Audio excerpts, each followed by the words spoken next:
The South China Sea is on edge tonight. Sirens pierce the salty air as Philippine supply boats race against the tide.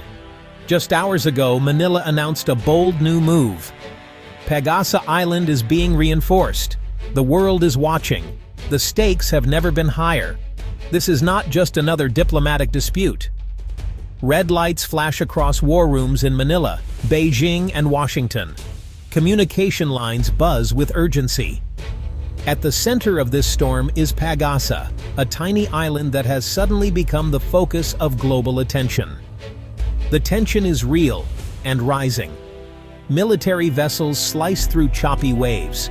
Supplies are unloaded under the watchful eyes of armed troops. Even as night falls, the activity does not stop. The Philippines is sending a message. This outpost will not be abandoned, no matter the cost. The question on everyone's mind is clear. Will this bold move be the first step toward stability, or the spark that ignites a wider conflict? Pag-asa Island is small, barely a kilometer long. Yet, its significance far outweighs its size. For the Philippines, Pag-asa is not just a dot on the map. It is a symbol of national pride, sovereignty, and survival. In a sea filled with disputes, Pag-asa is ground zero. It sits in the heart of the Spratly Islands, a region claimed by several countries.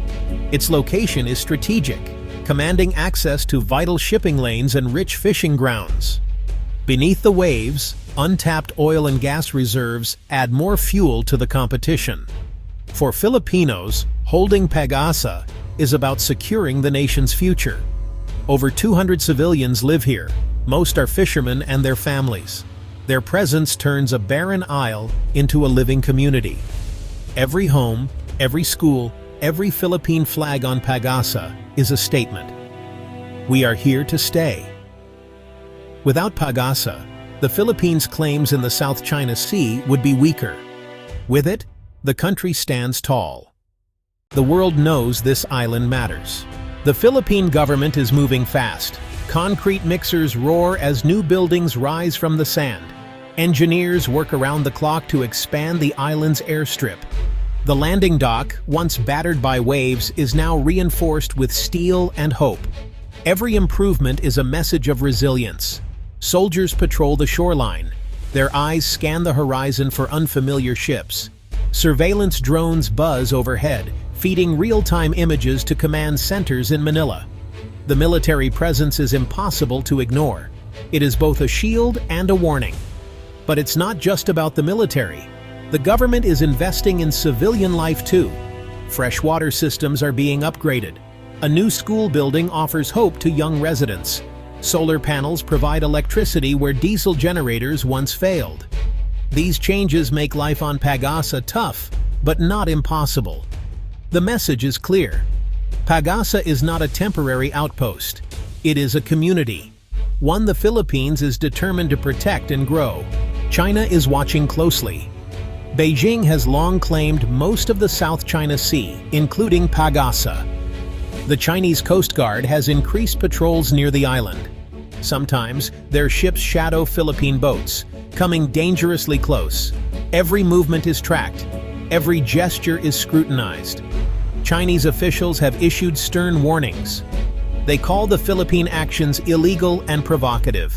State media blares with accusations. Yet, behind the bluster, there are signs of worry. A fortified Pag-asa threatens China's dominance in the area. Other countries are also reacting. Vietnam, Malaysia, and Taiwan, all with claims in the Spratlys, are recalibrating their strategies. The United States has expressed support for Manila, sending Navy ships nearby as a show of force. The region feels the pressure. Tensions are rising, but so is the risk of miscalculation. In these contested waters, one mistake could set off a chain reaction. The world holds its breath. Life on Pag-asa is not easy. Supplies arrive only when the weather allows, and residents depend on fishing and government rations. The sea is both friend and foe. It provides food, but also brings danger from storms and patrol boats. Children play on sandy roads, their laughter mixing with the roar of military trucks. School begins early, with lessons in reading, math, and stories about the island's history. Every day, teachers remind students why Pag-asa matters for the country. At night, the community gathers to share meals and listen to the radio. News from the mainland is discussed over simple food. Some talk about the growing threats, while others dream of peace and prosperity. Life goes on, even as warships linger just beyond the reef. For the people of Pag-asa, home is a place of both pride and uncertainty. Their resilience is a quiet force in a world full of noise. International law plays a big role in the fight for Pag-asa. The United Nations Convention on the Law of the Sea, or UNCLOS, sets the rules. According to UNCLOS, the Philippines has rights to the waters and resources near Pag-asa. In 2016, an international tribunal backed Manila's claims against China's sweeping 9-dash line. China rejected the ruling. Since then, tensions have only grown. History is also part of the argument. The Philippines has maintained a presence on Pag-asa for decades.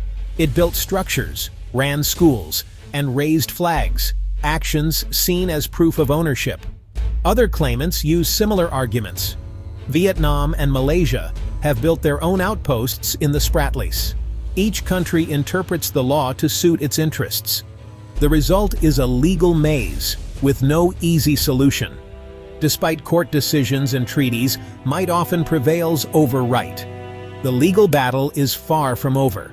Pag-asa stands as a test of whether international law can bring order to troubled seas. What happens next? The future of Pag-asa and the entire South China Sea hangs in the balance. One scenario is escalation. If patrol ships collide or shots are fired, conflict could erupt. The world would be drawn in, with devastating consequences. But there is also hope. Diplomacy could win the day.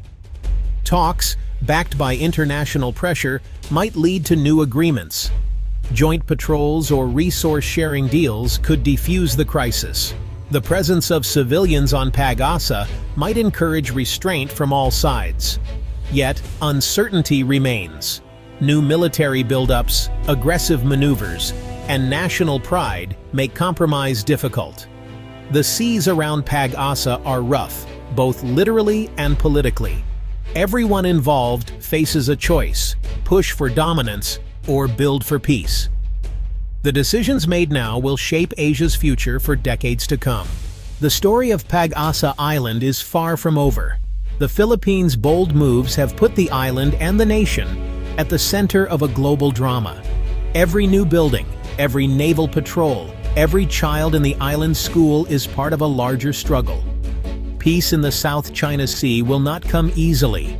It will require courage, patience, and respect for the law. The people of Pag-asa live this reality every day. Their hope is simple: to live in peace, on land they can call their own. For now, the world watches. Decisions made in the coming weeks and months will decide whether Pag-asa becomes a symbol of conflict or a beacon of hope. The battle for this small island is really a battle for peace and stability in one of the world's most important regions. First, United Nations Convention on the Law of the Sea, or UNCLOS documentation. Second, the Permanent Court of Arbitration ruling from 2016, which is Philippines versus China. Third, official statements from the Philippine Department of National Defense. Fourth, reports from the Asia Maritime Transparency Initiative. Fifth, coverage by CNN, BBC, and Reuters on South China Sea developments. Sixth, testimonies from Pag-asa Island residents, as quoted by Philippine media. Seventh, U.S. Department of State briefings on South China Sea policy. And eighth, academic journals on maritime disputes in Southeast Asia. For readers seeking more information, these sources offer a deeper look into the legal, political, and human dimensions of the dispute.